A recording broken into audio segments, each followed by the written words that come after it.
شریعت نے 7 قسم کے جو اموال ہیں ان میں زکوٰۃ کو لازم قرار دیا، فرض قرار دیا۔ 7 قسم کے مالوں میں سونا، چاندی، کیش کرنسی، مال تجارت اور زرعی پیداوار، مویشی اور معدنیات۔ پہلے 4 جو ہیں اس سے تقریباً ہر کسی کو واسطہ پڑتا ہے، سونا، چاندی اور کرنسی اور مال تجارت۔ اس سے اکثر لوگوں کو واسطہ پڑتا ہے۔ آخر کی جو ہے معدنیات، مویشی اور زرعی جو پیداوار ہے اس سے کم واسطہ ہوتے ہیں، لہٰذا ہم پہلے 4 کو لے کے اس کو بات کریں گے۔ تو سونا جو ہے،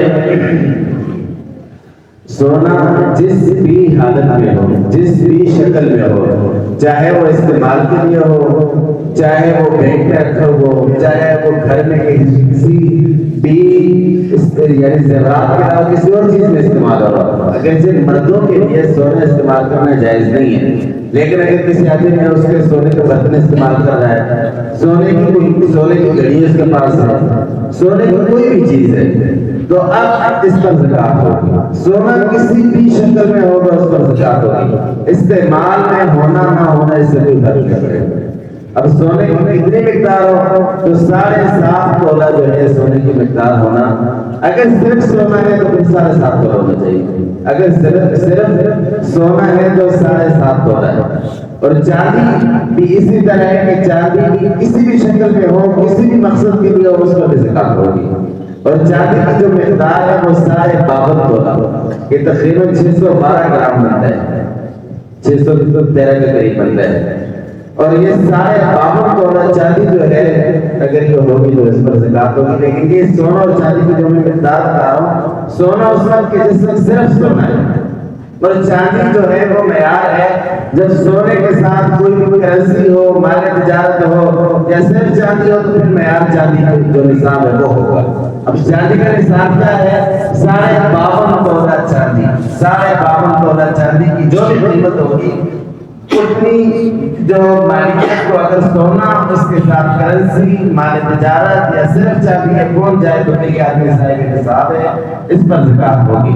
اب 52 تولہ چاندی کی قیمت آج کے دن تقریباً 1,77,555 یہ کل یا پرسوں میں نے دیکھی تھی، یہ بندی 1,77,555 یہ 2 دن پہلے کی بات ہے۔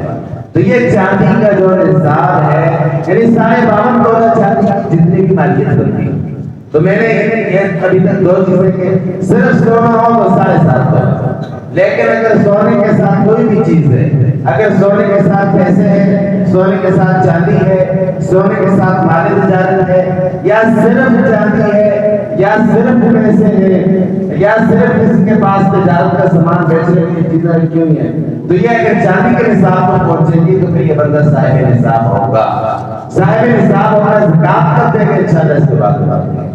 تو یہ آج ہم نے صرف چاندی کا نصاب جو ہے یہ کرنسی کے لیے بھی ہے، اور کرنسی کا حکم یہ ہے کہ کرنسی کسی بھی شکل میں ہو، یعنی پاس رکھی ہوئی ہے، بینک میں رکھی ہوئی ہے، اور کسی بھی مقصد کے لیے پاس جو پیسے ہیں جب وہ ہوں گے تو میرا زکوٰۃ ہوگا۔ اور مال تجارت بیچنے کے لیے کوئی بھی چیز ہو، بیچنے کے لیے کوئی بھی چیز ہو تو اس پر بھی زکوٰۃ ہوگی، اور زکوٰۃ کتنی ہوگی؟ 2.5% ہوگی۔ اور جو کہا کہ بندہ اس کے پاس کتنی مالیت آئے گی تو یہ صاحب نصاب ہو جائے گا۔ تو صاحب نصاب ہونے کا مطلب کہ جس دن اس کے پاس کتنی مالیت آئی تو اس دن وہ صاحب نصاب ہو گیا۔ اب جب سال گزرے گا، اگلے سال یہی دن آئے گا تو پھر یہ دیکھے گا کہ اس دن اس کے پاس کے نصاب موجود ہے کہ نہیں۔ اگر نصاب موجود ہے سال کے دوران میں کوئی بیشی کے دوران نہیں ہے، اب یہ جتنا بھی اس کے پاس مال ہے اس کا 2.5% زکوٰۃ دے گا۔ اور جب اگلے سال وہ دن آیا اس دن اگر نصاب نہیں ہو تو پھر یہ صاحب نصاب نہیں، زکوٰۃ نہیں دے گا۔ یہ بات میرا خیال میں سمجھ میں آ گیا۔ تو نصاب پر سال گزرنا جو ہے یعنی صاحب نصاب بننے کے بعد سال گزرنا ضروری ہے۔ اس کے بعد سال کے دوران مال میں جتنی بھی پیشی ہوتی ہے، مال کے ہر روپے پہ اور جتنے بھی سال کے دوران ملکیت کی چیزیں ہیں کہ ہر چیز میں سال گزرنا کوئی ضروری نہیں ہے۔ جو تاریخ ہے اس تاریخ سے ایک دن پہلے بھی پیسے آ کے جب حساب کر رہا ہے تو ان کی زکوٰۃ دے۔ ٹھیک ہے، تو یہ صاحب نصاب، تو اب اس سے یہ بھی معلوم ہوا کہ ہر آدمی کی جو تاریخ ہے وہ الگ ہوگی، انشاءاللہ تاریخ کے بارے میں بات کریں گے۔ تو آج 4 چیزوں پہ بات ہوئی، یہ 4 جو ہے ان سے عموماً راستہ پڑتا ہے کہ دن کو انشاءاللہ ہم ڈسکس نہیں کریں گے۔ سونا، چاندی اور کرنسی اور مال تجارت۔ سونا اگر صرف اکیلا ہوگا تو 7.5 تولہ، اور سونے کے ساتھ کوئی اور چیز ہوگی یا باقی 3 چیزیں تو ہوگی، یہ چاندی کے جو نصاب ہے وہ معیار ہے، وہ کتنے 52.5 تولہ، تو 52.5 تولہ کی مارکیٹ کو جب یہ چیزیں پہنچ جائیں گی، یہ بندہ صاحب نصاب ہو گیا۔ اب صاحب نصاب جو ہے یہ صاحب نصاب ہونے کے ساتھ ہو جائے گا، ہونے کے زکات دے گا، کیسے دے گا، حساب کیسے کرے گا، اس میں انشاءاللہ بعد میں بات کریں گے۔ اللہ تعالیٰ سمجھنے کی اور عمل کرنے کی توفیق عطا فرمائے۔